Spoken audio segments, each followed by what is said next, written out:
Our daughter was brain injured when she was 1 and really expected to die within 24 hours. And that went on for 8 years. They referred to the handicapped in 3 classifications at that time. And now remember, that's the Dark Ages. They referred to them as idiot, imbecile, or moron. Well, to me, those were words that I did not like. And if our daughter was destined to go into that was wrong, in my opinion. What was the solution at that time? We were advised to put Vicki away. She was severely brain injured.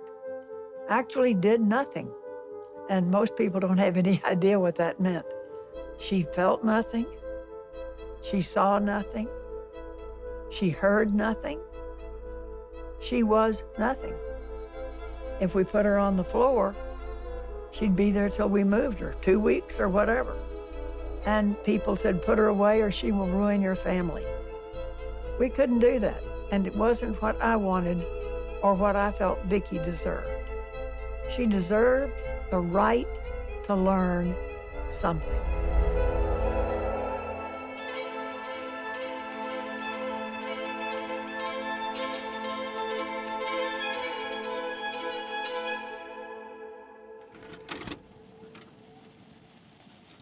From KRIV, Fox 26 in Houston. This is the Midday News at 12:30.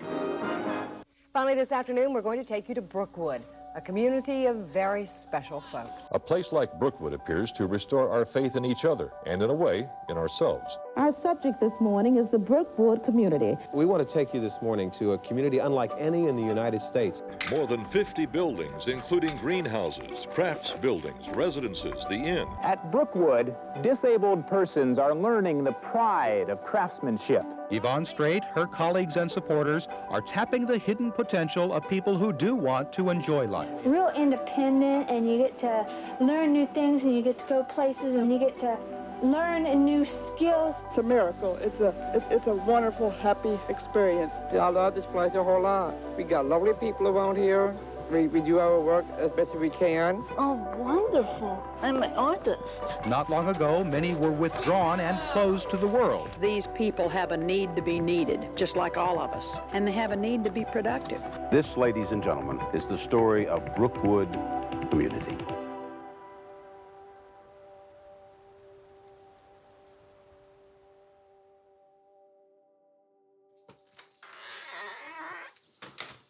All right, Demi.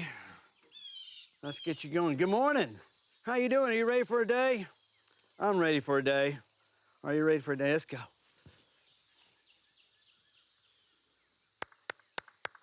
How you doing today? You ready for a good day? We got lots of work today, Demi.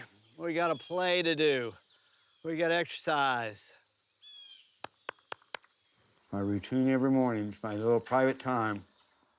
So I go by each home and see what they're having for breakfast. I visit with the citizens, but I'm searching out breakfast. So every home has a different menu. I call it my IHOP because, I had to hop to each home and see which one is what they're serving. My little piece in the morning, but there's 113 citizens, so every time you walk in a home, it's at least 10 minutes of visiting. Our questions or answers. Greg, what's happening today? What time are you going to pick me up? What time is the activities? So this is my peaceful moment with the sun in my eyes. Well, I've been living here for 36 years. So my wife and I started as a home teacher. And so we started at the inn, that was the original building. And we started with one citizen, and they just started kind of adding up. So the citizens became our family. They became our children. They became my brother, my sister, or they became my uncle or aunt, whatever you may want to call them. But they immediately became family. And that was the true feeling of we're at the right place. It'd been different if, these are, clients, or I'm working with these citizens or these students, as a teacher, and people see them in a different way. they do say, oh, there's folks with disabilities. It's amazing that many people see us and don't think of disabilities at the beginning. But the first thing they see is they say, oh, there's a family. That is sort of what happened at the very beginning of Brookwood when my wife and I came with our child, is we became a family versus it's a job and we're a teacher and they're a student. And I think that's what Brookwood is sort of unique in. Let me take my last bite here.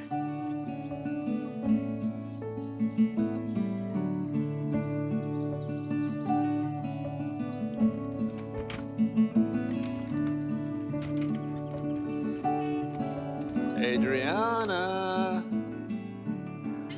Hey, how are you? Have any idea what we're doing today?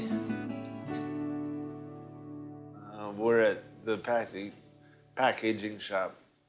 What this is the little bag for the dog biscuits, the different sizes.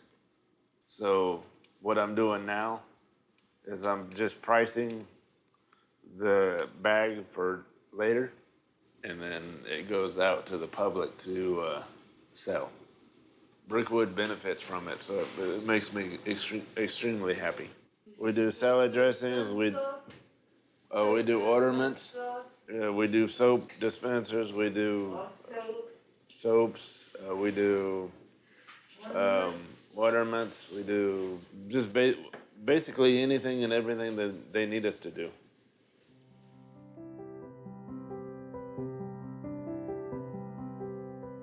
I was 21 when I first started. I'm 52 now and loved it since day one. My mom and dad got me well prepared, so I wasn't too scared. I was more excited because as far as I'm concerned, Brookwood's heaven on earth. They make you believe you can do things. Brookwood also brings out their special talents that they want to teach you.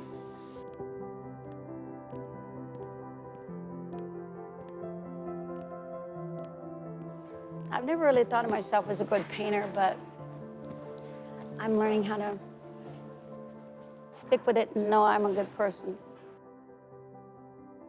Yeah, well, these are all the brushes I use, basically. I use all kinds of brushes for different things. I have, like, big ones, and I have small ones and tiny ones that are right about like that. That is one of the tiny ones I use.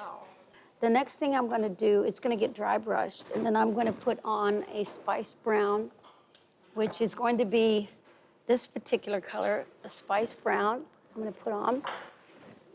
And it's going to go on here on the bottom part of this. And this color, the red color, is going to be this right here, Moroccan red. That's what I'm going to use. So I have about 4 or 5 different colors on this bowl, and I've been doing this for quite a few years, so. The first part of our program will be when Vicki Husfeld starts singing. But I want you to know that our singer is Vicki Husfeld, who is a resident.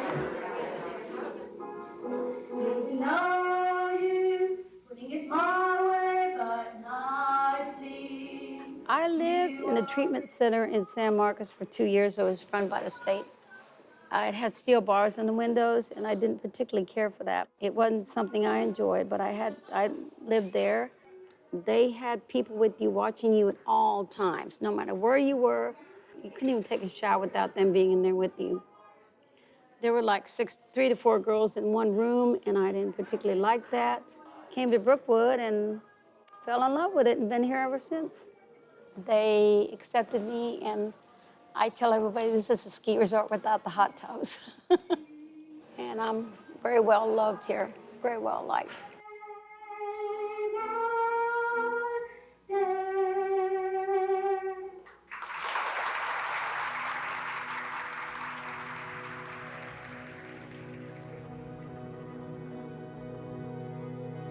This is a community, in the greatest sense of the word, designed to provide opportunity and skills to access those opportunities for people who don't fit well into society for one reason or another. We want to give them an opportunity to experience life at its fullest, dealing with their abilities.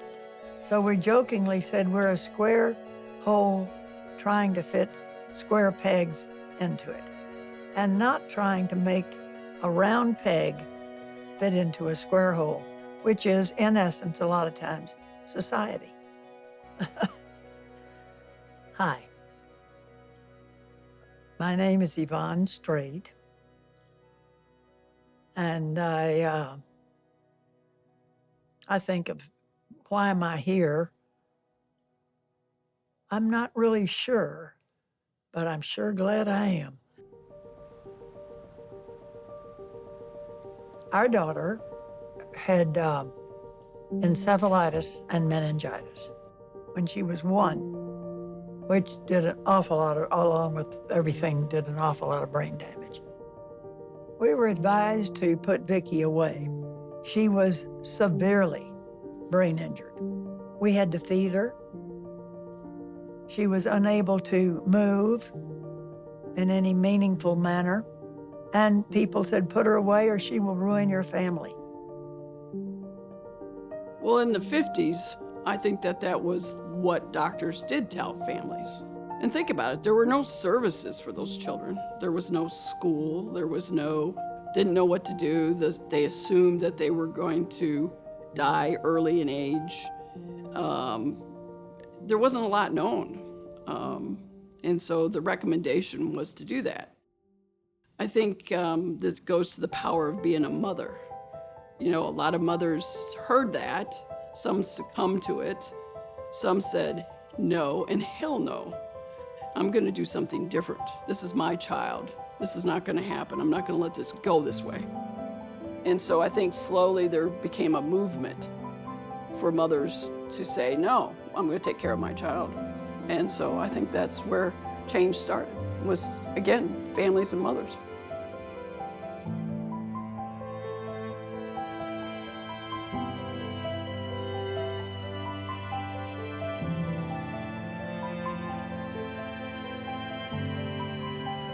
This state school kept coming back in my mind, and it wasn't what I wanted or what I felt Vicki deserved. She deserved the right to learn something, even if it seemed meaningless to us.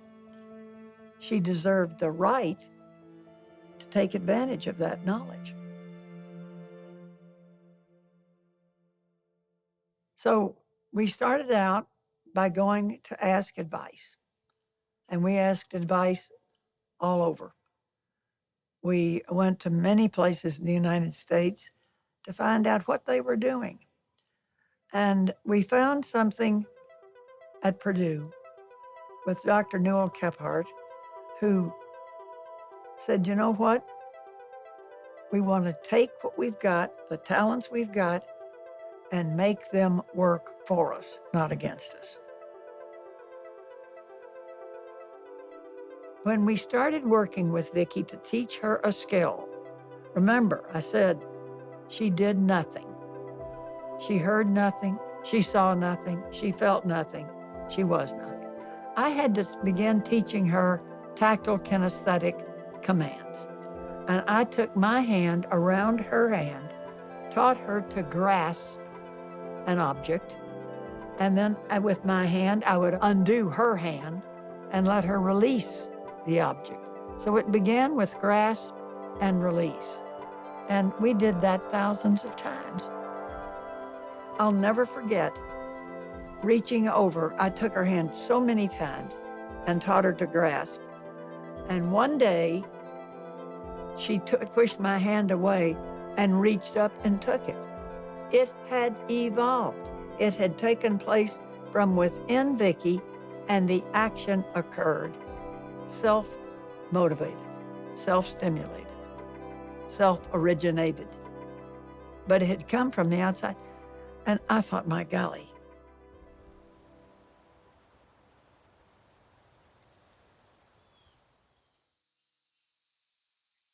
Hello, guys.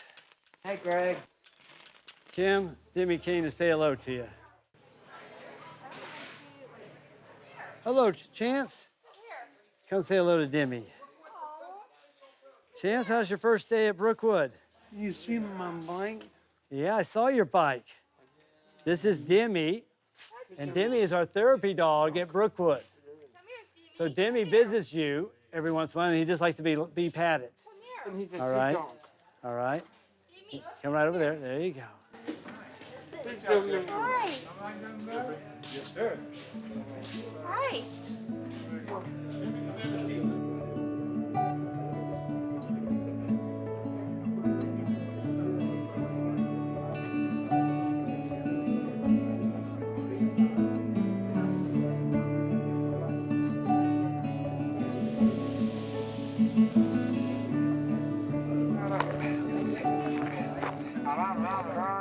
Love you too, Wilson Neal shooting.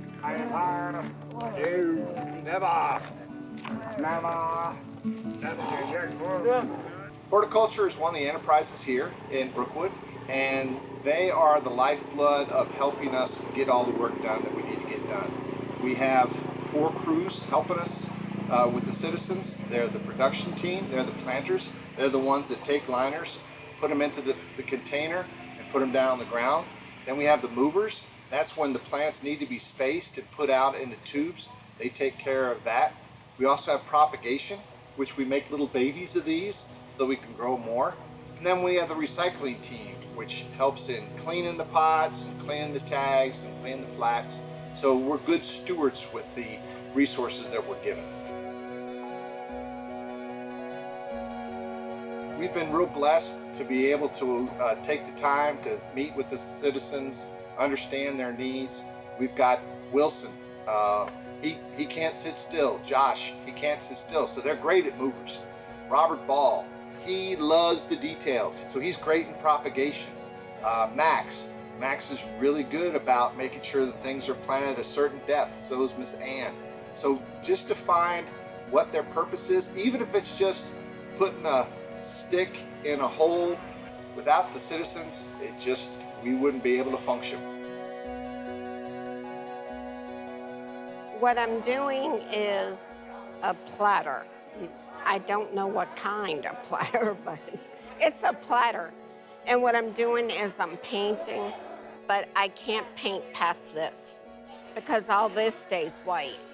We take a sponge and wipe it, and it's just gonna be in the creases. We sell these in our store. We have a Brookwood store and also online. Every product, like they don't realize, but this one product, everybody gets a chance to do their gifts. Cause like I'll be doing the painting, somebody else will be wiping it off, and then somebody else will put it in the kiln. So by the time you're done with it, it's like everybody has a part in it. It's kind of cool. This is my job, coming to ceramics, but I don't consider it a job. I consider it like fun. I like being creative, so this is a kind of a creative outlet for me. There's a lot of things here I'm doing that I didn't think I could, because the doctor said I couldn't do anything. I want people to know that I'm not like my bipolar, my disability, my mental illness. I'm Michelle, you know? And I want them to see me for who I am, not my disability. I like to turn it around and say we have more abilities than disabilities, because we do. You know, I was shocked at how much stuff I could do when I came here. I didn't know I had all these gifts or things to share with the world. It makes me feel good because I'm giving back to the world. You know, probably purpose is one of the driving forces in what can make this world better, what can make each of us better, and help us care for the other person and reach out to them and take care of each other. We had a deal with Vicki to where I remember Dr. Kephart said, you're gonna have 2 roles. One is mother, critically important. The other one is teacher. But when you're the mother role, in Vicki's case, do whatever she'd like to do whenever, it doesn't matter. But when you're in work session, put on something that will be very distinctive and say to her, it's now time for work. So I got a red smock. I didn't put it on over my clothes. And that began to say to Vicki, oops, we go into a special place and we sit down and we work.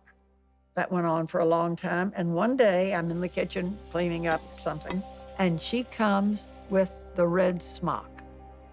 She wanted to work. And she hands me the red smock, and I put it on immediately. To heck with what else was going on. That was a communication we had never had. And off we go to the workstation. And one day a lady came up the driveway and she said, are you the lady that works with the retarded? That was a common term in those days. And I said, well, I work with one. And she said, well, I've got my son. Would you help me learn how to work with him? Then another person came up the driveway into the backyard. And lo and behold, we think he had about 6. And my husband said, you know, you ought to get a place to work because this is too hard working here at the house. So we went to a church, and it was a great church, but we got kicked out because we were kind of in the way. And then we went to another church. We got kicked out of several places.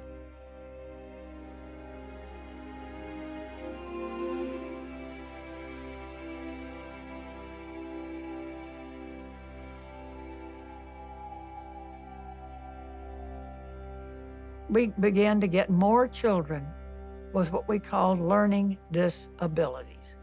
That defined is simply a person of average or above average IQ, not learning through conventional methods of teaching. And so the learning disabled began to outnumber what we called the functionally disabled. So we got all these kids coming, and we had one come. His name was Tracy, and his mother brought him, and he was a case. He was unruly, to say the least. And we were at this wonderful church, and he got up on the roof of the church. And I went outside, and I said, Tracy, come on down, because you're going to get hurt, and you might damage the roof or whatever. And he said, I'm not coming down. And I talked for several minutes, did no good whatsoever. Finally, I said, I'll tell you what we'll do. I'll let you choose what you want to do for the next 30 minutes if you'll come on down and out of danger. Well, if I do, I'm going to stab you in the leg. And I thought, well, come on, stab me in the leg. It's okay. So sure enough, he comes down, and he reaches over and gets this little heavy-duty twig, a little bit larger than a pencil. And sure enough, he stabbed me in the leg. And it brought blood. It was not a little stab. Did not injure me. And then he threw himself down on the ground, kicking and screaming and carrying on, cussing, doing everything, calling me every name he could think of. And I leaned down to him and I said, you know what, Tracy? There's a little boy inside there that is just downright good and wants to do good and can do good. And I want to help you. So let's get over this tantrum, this baby tantrum, and let's get to work. It took time. It took time. And massaging and getting him to learn and getting him to excel in something. And I want you to know, it began to turn him around. And he did well. He went back into public school, but he moved away from Houston into Ohio. And one day he called and he said, I'm in Houston and I wanted to come see you in that school, you know. And he began to kind of tear up. And he said, you saved my life. You saved my life. And so I went to get him and brought him out and showed him the school and took him out and showed him what we were going to do here at Brookwood. And he was a whole different person. And I said, well, Tracy, what are you doing now? He says, well, I live in California. And I said, well, what do you do? Well, I'm in the entertainment business. Oh, really? I'm thinking, well, maybe he was the stagehand cleaning up or setting up something, but I said, well, what do you, I'm in television. What do you do? Well, I'm the bartender on, what's the name of it? Cheers. Thanks. And I nearly fainted. I said, are you really? And sure enough, he was. Hello, Mrs. Straight. I know I should call you Yvonne, but I still feel like a little kid when I'm talking to you, so I call you Mrs. Straight, as I always did. I read the thing that you said in there about me, so I was on a roof, and you were trying to get me to come down, and I wouldn't come down, and you said, come on down, and I said, well, if I come down, I'm gonna stab you, and you said, well, okay, and then I came down, and I picked up a stick, and I stabbed you with it, and then you kind of grabbed me and said, no matter what you do, I'm not gonna kick you out of this school. And I'd been used to getting kicked out of several schools, so you surrounded me with love there, and the other children, and it was, I can't imagine my life if you hadn't created that school for your daughter. It changed the course of my life. I definitely would have been a criminal. I'm just not sure what kind of criminal, but I love you, Mrs. Straight, and I love Briarwood and Brookwood and what you've done there. It was such a privilege to get to go there last year, and I love you, and I'll never forget what you've done for me. Thank you for changing my life for the positive, and have a great night. Was not going by the name Tracy anymore. He's Woody Harrelson. And he has been a great help to us. And he says, you know, I meant it when I said, you saved my life.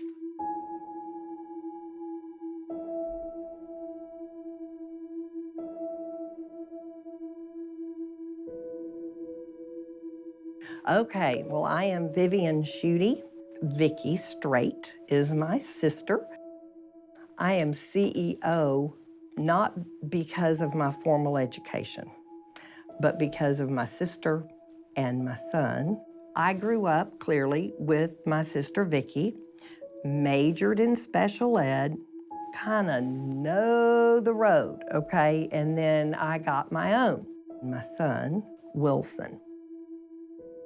Well, today is the first Wednesday of the month, and potential families come today who have heard about Brookwood or who are thinking about Brookwood for their loved one. And I can tell you from a parent, it will probably rank as one of the top 3 scariest days of their life. Particularly if they've never seen Brookwood, they've only heard about it, or if they haven't even heard about it. And so as these parents come today and they get out of their car, it doesn't matter what they look like or what they say. They are scared to death. Come on in, my new friends. Let's see who we have. Hello. Good morning. And welcome, panicked parents. I love to just kind of know who you are before we kind of start. So you are? Rose Drillette. Rose? Rose. Doug. Doug. And you're here because? We're considering this for our daughter, Mackenzie. Mackenzie. And Mackenzie has been blessed with? Down syndrome. Oh! And autism, yeah. Oh, but of course. Of course. So Downs and autism, how old is she? She's 31. And she's Kinsey? Mackenzie. Mackenzie. Where does she live now? She lives with us. Uh-huh. Rules the house, right? Yes, she does. Yes, she does. And where do y'all live? We live in Spring. Spring. Got it. And your child's name? Augie Zip. Augie Zip. And his wonderful blessing is? Well, he's actually undiagnosable, but he does fall into some of the autistic. Yes, Very has minor in the autistic world. Yeah. Same with mine. Mine's self-employed too, here at Brookwood. And you are here because? I'm Leanne. I come all the time here. Love this place. But I've been trying to get my mom to come for my niece, Julie. They live in Louisiana. And so my mom couldn't come today because she's having an MRI done. Oh. But Julie is moderately intellectually disabled, is that Okay. what you would say? She just aged out of the school system, and she has her first job, and she loves being able to give my mom money. Oh, But love when it. my mom passes, we have to have other options for her. So Yes. this is a place that I've always talked to. I brought them here, and I'm hopeful that we can work this out. No one is rocking their newborn baby, praying they'll get into Brookwood. It's something you didn't expect, nor have you planned for it all your life. And so, what can we do to expedite their ability to get something going after the yellow school bus stops coming to your home? We really need something for people that have disabilities, because after they get out of school, there's nothing else for them. You know, parents don't know what to do with people like us, you know, and I'm sure they worry.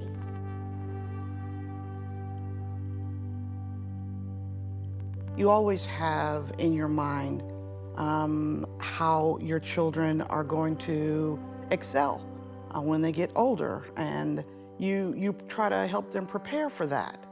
You believe that they're on a straight road, a straight path, and then you get a curve in that road, and you're not really sure how to maneuver that curve.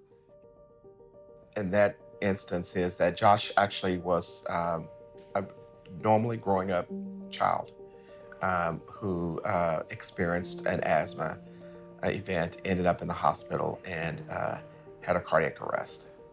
And from that cardiac arrest, he had an anoxic brain injury. That's really more the curve. That's exactly what changed him from being running, playing baseball and football every day, to now undergoing a lot of therapy.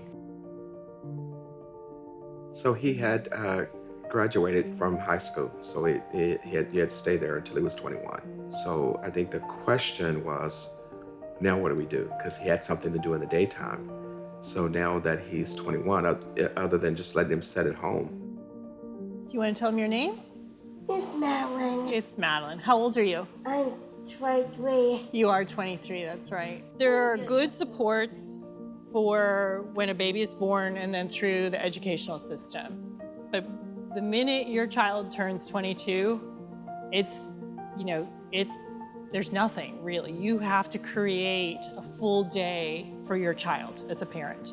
We lived in Chicago for many years, and we thought we had a solution there that was great for it, and it was. But when we heard about Brookwood and sort of all the amazing things they're doing here, we realized that it was an opportunity we had to pursue. I had no intentions of Joshua ever leaving home. He was going to be with me, and we were going to figure it out for the rest of our lives. And then Brookwood comes along and presents changing our world from black and white to this high definition color. And I'm seeing Joshua now back on this road that I hadn't seen him on mentally for a long time. It was just amazing. We were just like, wow, this is exactly what we would dream for Madeline. To the fact that everyone had a job and everyone's job was important, to the fact that they all had their rooms, individual rooms that they could sort of be treated as individuals, and they were respected as individuals, and we love that about Brookwood. Yeah. Tell them where you work. Where do you work here? Horticulture. Horticulture, that's right. Horticulture.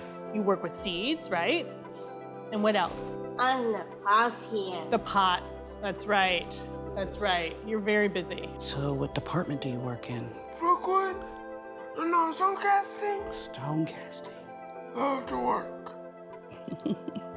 That's what I do around here. Help, help, and help. Most other places well, they have many similar features, but they're not the same, right? And by that, what I mean is they have residents versus citizens. And it's a small word difference, but it's a very meaningful meaning difference. Meaning a resident is someone who lives there and is taken care of. A citizen is someone who participates in the community. That's sort of the, I think, underlying foundational belief at Brookwood, right? These are all people who are part of a community who will contribute together.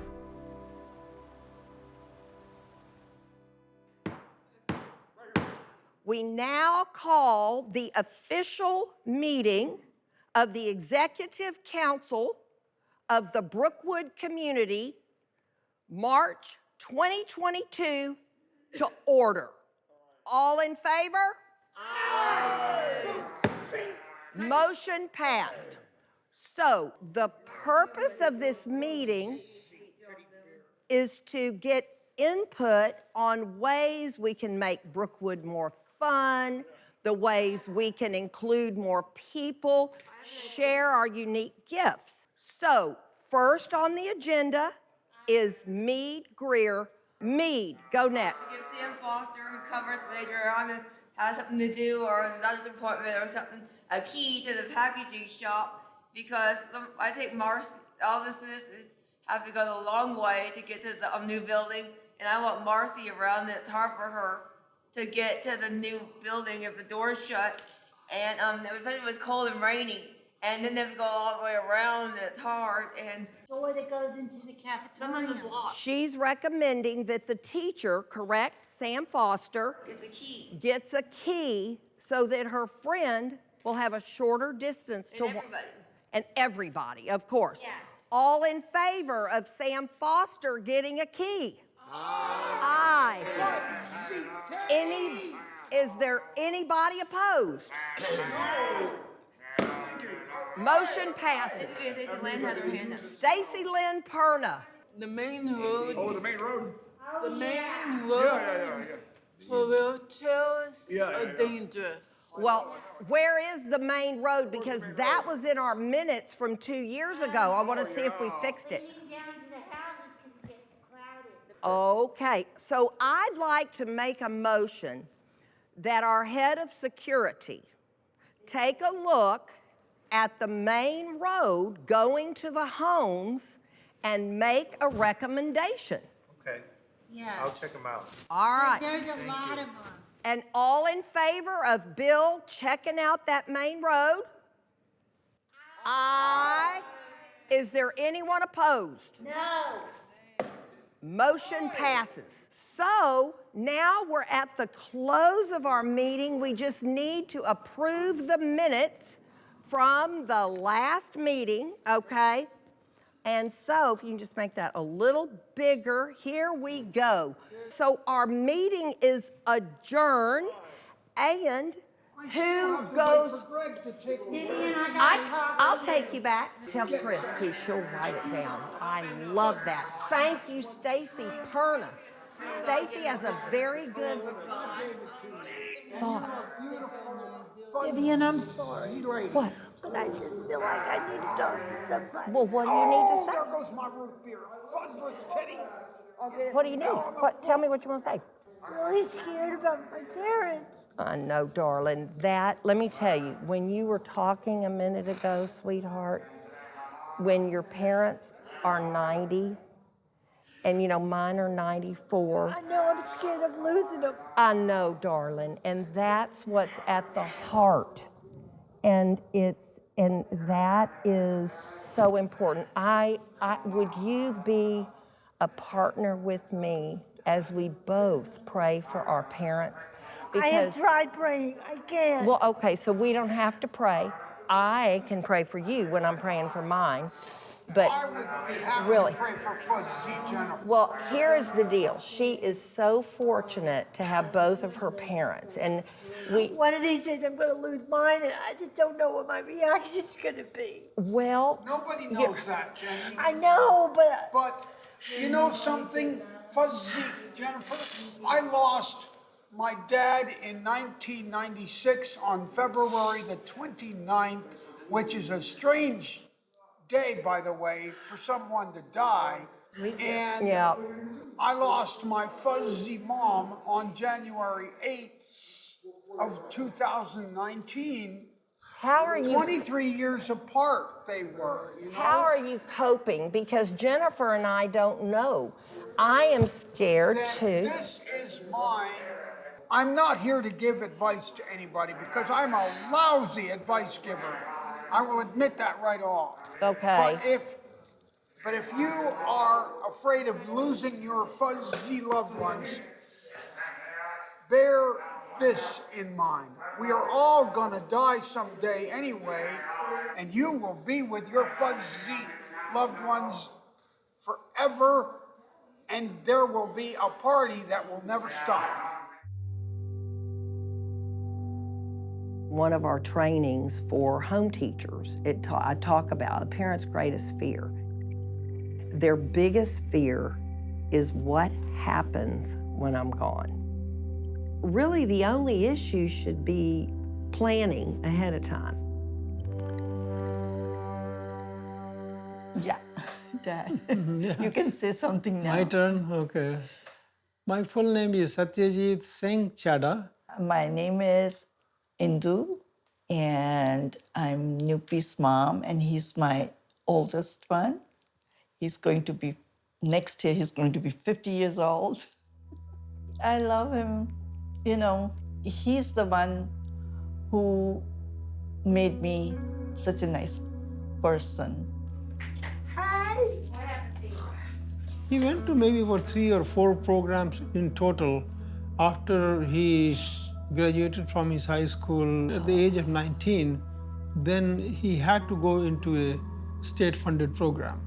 So he went to about 4 different state-funded programs, but basically their philosophy was to discipline people and to scold them and stuff like that. Nothing like Brookwood. So we got involved at Brookwood when Frank was still at Briarwood School. And I guess we just always thought that when the time came when he graduated that we would hire the best counselor to look at all the best programs all over the United States. So at that point we were like, why would we do that? The best place in the whole United States is 45 minutes from our house. So we really got engaged in Brookwood.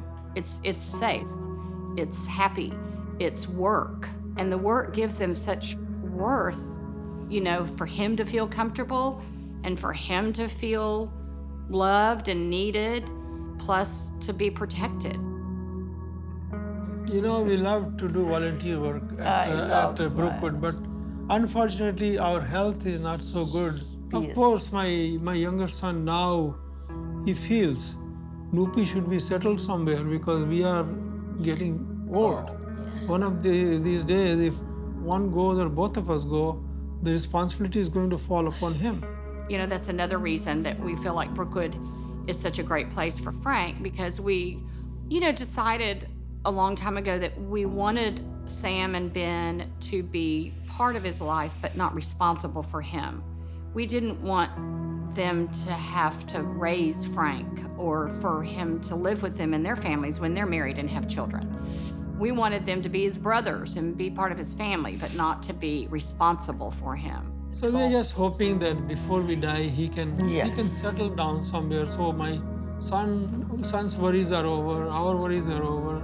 That's our last project now, which we are working on. So let's see what happens. One of the things Brookwood is peace of mind for families like ours and the other families that are out there. Gives you a place that you know and you trust, and you know you can rely on them to take care of your now adult with special needs, and they'll have a great life. When I came, my father was still alive at that time when I came, but he has since passed away from heart failure. But my mom is very, very proud of me. My father was too. My brother is also very proud of me. My whole family is, because they know I'm in a place that will take good care of me.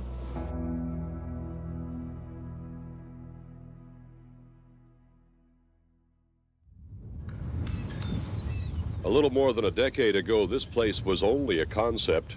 The first step for the founders was to find Brookwood. Brookwood started out a lot like you would think a small mission, even in another country, would.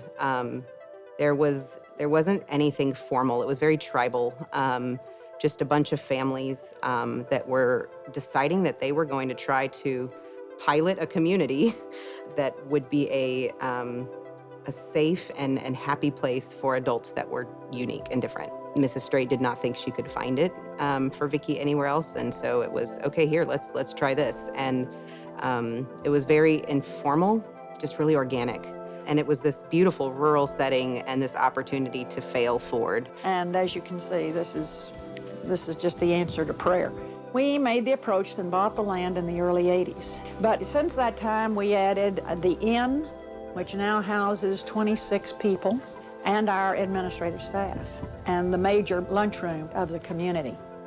The money was raised to complete 4 group homes, 2 for men, 2 for women, which now house another 44 residents.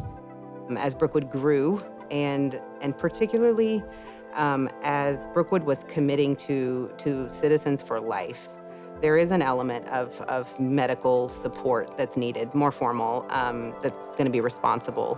And then, you know, while we'd love to be in the middle of nowhere, we are in the, you know, in this county, in this state, and there are rules that go along with caring for adults with special needs. And so we've had to balance that all along of feeling like a neighborhood, but continuing to formalize and sustain ourselves as a nonprofit and as a long-term care facility, which is how we're licensed, but not wanting for our citizens to feel anything like that. There is a cost in purpose. I can tell you that it is less expensive to have a day center where you can watch movies, you play bingo, you get prizes. And I am not saying that that is a wrong model, okay? Brookwood is simply a way to awaken meaning and purpose in the lives of adults with disabilities. You will never hear us say it is the way. We're all in the same boat. It's just which boat do you choose to be in? It's called a community because when complete, it will be an entire community. It's a microcosm of our world. Their goal is to become totally self-supporting. And they plan to do that by making things and making them well. If we could establish an enterprise within our community and go from there, let the profit come back into Brookwood to subsidize these folks and get us off the government payroll. The fact is that Brookwood has never been on the government payroll. It is privately financed and privately run. People pay their way in this place by working and by doing constructive work. So every year we have to raise about 20% of our budget, operating budget, through private sector donations. And part of that is given $1.2 million in tuition assistance, but another part is the cost of purpose. So you go into our store, and we need to sell about $3 million in plants and in what our citizens make and products from market, etc. It costs about $4 million to do that. We are very much a nonprofit, and there are several organizations that are starting a, quote, Brookwood, and they're going to be for-profit. I said, well, I'll be in your suitcase. I want to know how you can do this and be for-profit. If you want to be accessible to all, economically and neurologically. And I think that's what's made Brookwood different, is that we teach skills. And if we've got a task that demands 10 different aspects, and I can teach you one, and you can do it successfully, and somebody else can do 2 or 3 successfully, we put those together And when it comes out finished, it's a product anybody would be proud of. And it takes that extra effort. I think there could be thousands of Brookwoods if it weren't so darn hard to do. The nature of the people who staff Brookwood and who lead Brookwood, which is, it's not a job, it's a calling. And it's not just Brookwood in isolation, it's the entire community. I mean, there's a lot of things that you just can't put in a box and shake it up and say, here's your next Brookwood. It's very, very hard to replicate. And I would argue that it really comes down to one individual with vision and commitment and passion who can then build a foundation of like-minded people.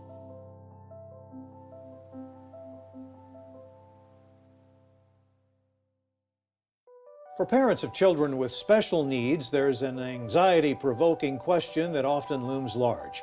What would happen to my child if I'm no longer here? KXAN's Tom Miller shows us the Georgetown nonprofit working to help answer that question. What started out 10 years ago as a passion project to help her daughter continues to drive Erin Kiltz more than 2 years after Gracie's death. The inspiration for Big is my daughter, Gracie Kiltz, and she actually would have turned 29 yesterday. What started with 8 residents or citizens has grown to 90. Here, they work together on a campus making items like jewelry, pottery, even pies, which are sold in a nearby gift shop. Kiltz originally planned Grace Place with Gracie in mind. Now she's pushing forward in her honor, helping find others who know the same challenges, both peace and purpose.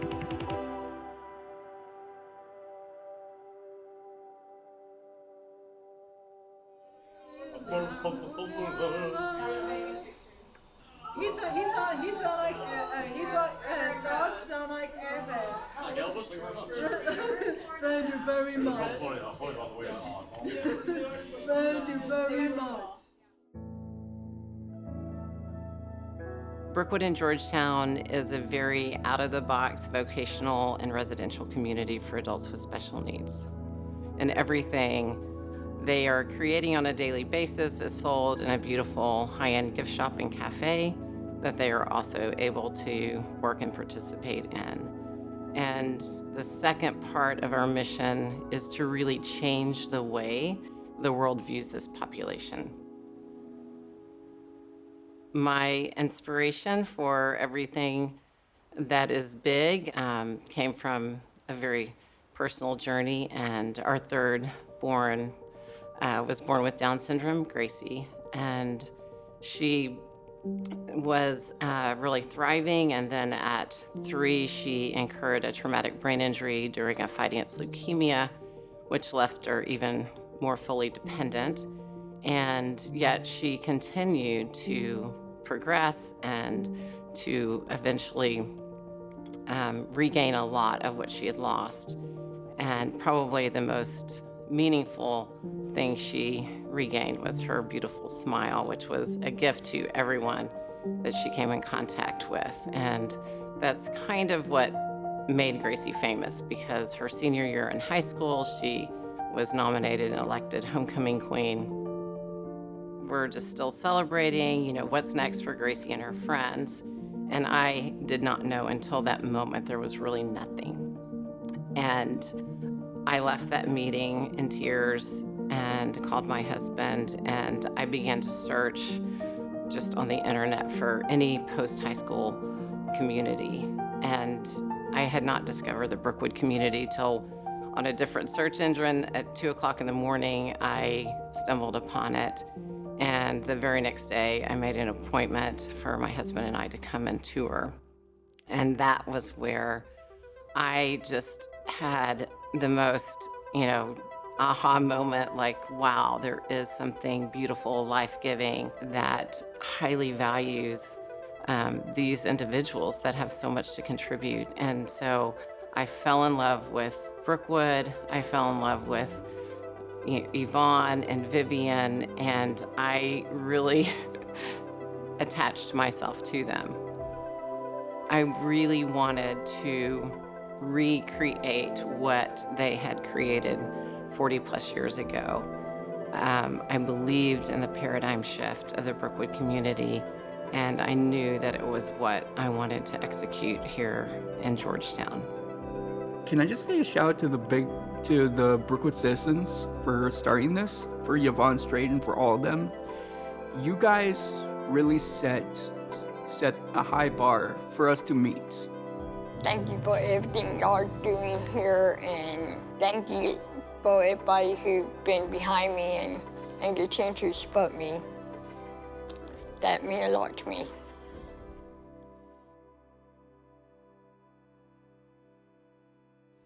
Do you want to start? I'll let Bob. You'll let me take the reins? Yeah. All right, if I must. Realistically, what you should take from this project and from the communities at large, both of them from Brookwood and Georgetown to Brookwood and Brookshire, is that both communities are very thriving, very, very, very innovative, and very, very fun. Communities like this will fully open the doors that you never know existed. And we'll be here with you along for the ride, because we're always learning something new every single day. I have read a lot about founders, and I have read how they're just such true visionaries. And a visionary is someone that speaks things that are not as though they were. And to listen to Aaron tell what Brookwood and Georgetown was gonna be. You can see it in her eyes. And I was like, I guess that's how my mom was. I think one of the differences was my mother was called a lunatic for even thinking that. And Aaron could at least get them on a bus and say, this is what we want. So, this is kitchen, living, dining, and then they have 3 bedrooms, 2 baths. So it's really legitimate for a family to live here. Year 10, we began to explore the opportunity for a full residential community. Our first 2 homes are under construction right now, and those are supposed to open by the end of the year. Just to be a little bit more independent, to have a place to call my own and such. But to have it under Big's banner and be a part of that community, it checks all the boxes for me as far as that goes, you know. I've been living with my sister for 5 years, and I tell myself it's time for me to be independent and try to move out, and my sister behind me is that answer to football prayer, and she ready for me to get on with my life. You know, I thought this was all about Gracie's future, and yet it's for 100 others. And I know Gracie is smiling down and celebrating her coworkers, and especially with Grace Place on the horizon, I think she must be pulling some strings in heaven, because she knows her friends need a place to live and thrive forever.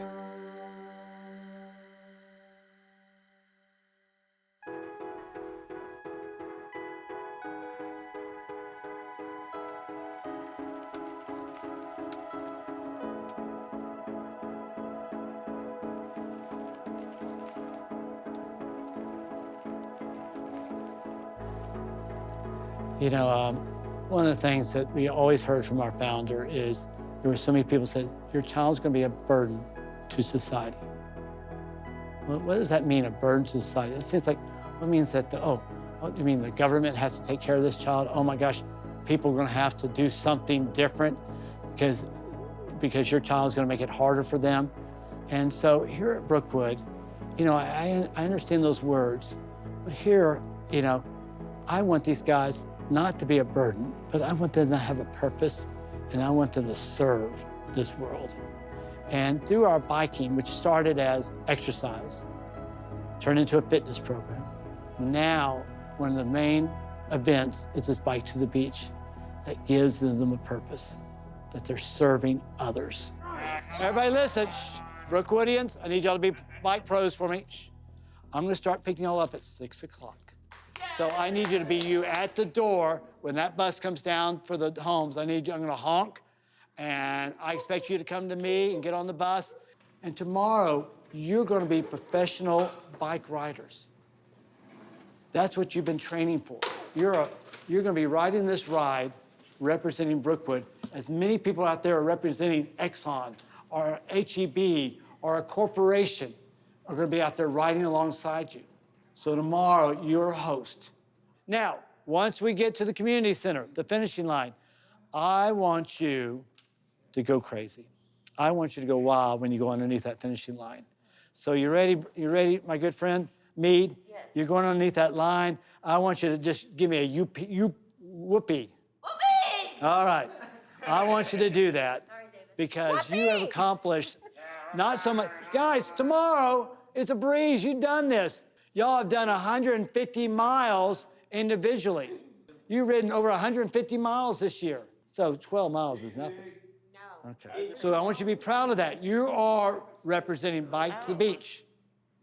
And whatever you do represents this team right here. Anybody know what this team says? Brookwood Interdependent. And you know what that interdependent means? We help That each other. means that we're watching out for each other. Right.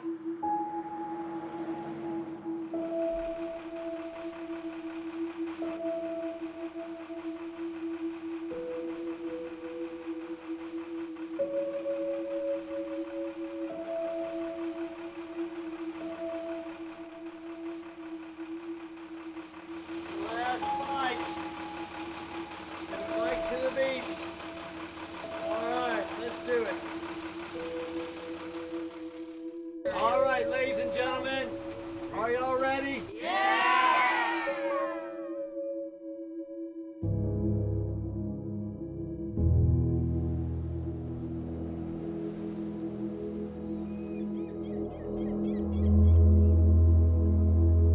There are people that, look at your life, and if they see one little thing out of place, they want to just judge you, pick at it. And when people cut us down and say, oh, poor me, and stuff like that, it makes us feel bad, because they're pointing out, our disabilities. But you know what? I'm not sitting here saying poor me. God created me this way, and I'm here There for must be a reason behind it. Yeah. Not just me, but I want them to be able to see Brookwood and just the way that the world, I'm not saying everybody's like this, but the way the world could be.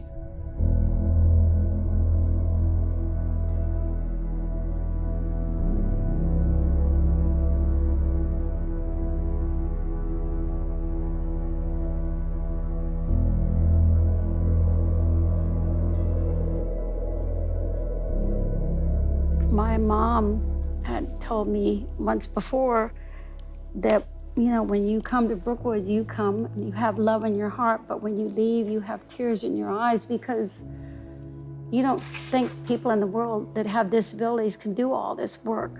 Yeah. And there are people that are more disabled than I am that have more productive lives than I do sometimes. Mother's entire journey was to heal Vicky. And Vic healed from what? Healed from what? We become whole. We are healed. And society doesn't. There's still people to be fixed, feels like the mentality. Madeline has made us much better people than probably vice versa, right, Madeline? Patience. Gorgeous. Look. You're gorgeous, yes. Yeah.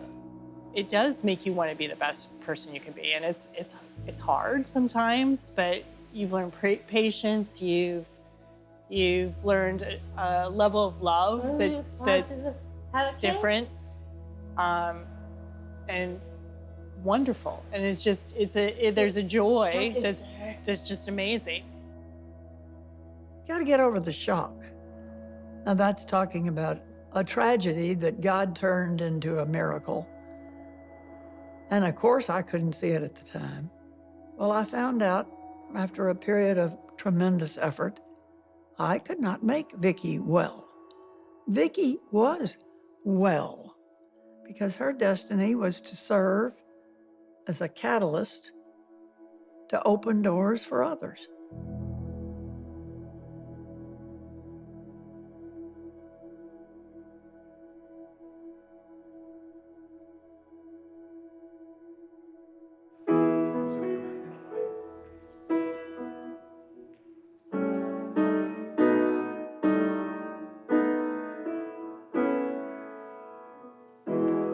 Must have been colder in my shadow to never have sunlight on your face. I would like for all people that are pretending to be okay. We know you're not. But if you're pretending, learn, absorb what our citizens are teaching through this film. There is a huge group of us. In fact, there's an entire world that should be. Quit faking it. Our citizens can't fake it. Can we learn from that? Did you ever know that you're my hero? And everything Be who you are. And people will celebrate you. And you can begin to look at yourself and celebrate even who you are. 'Cause you are the wind beneath my wings. All right.